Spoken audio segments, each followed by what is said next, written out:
Oui, Alicia, alors ce matin, je vous emmène à La Bruffière, c'est en Vendée, dans une association qui permet à ses adhérents de presser le jus de leurs pommes eux-mêmes. On repart avec son propre jus de pomme. Le concept est assez sympa, on est en plein pressage. Et je suis avec Paul, l'un des bénévoles de l'association. Bonjour Paul. Bonjour. Est-ce que vous pouvez m'expliquer un petit peu comment elle est née, cette association? Elle est née des suites de l'alcoolisme en Vendée il y a 60 ans. Attendez, mais comment les gens étaient alcooliques en Vendée? C'est quoi cette histoire?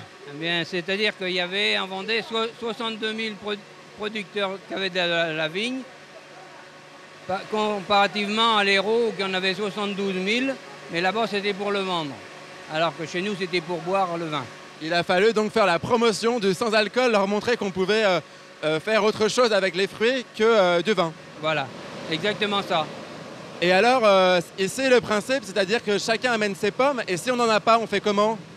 Eh bien, on dit qu'on a besoin de pommes pour faire du jus, et donc l'atelier fait venir des pommes des producteurs de la région pour faire du jus.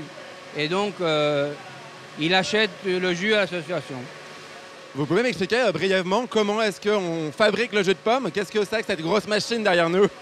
Eh bien, donc d'abord, ici, les pommes elles passent dans un bac avec de l'eau, elles sont lavées en montant, et après elles descendent dans le broyeur, et puis elles passent entre deux tapis qui serrent bien la pulpe pour sortir le jus.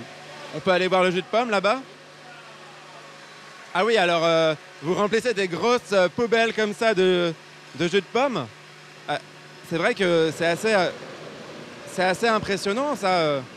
Paul, on peut presser autre chose que de la pomme? Pommes et poires. D'accord.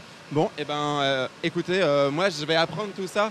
Alicia, je sais pas toi, mais moi je faisais jamais mon jus de fruits à la maison, mais là je crois que c'est bien parti pour changer.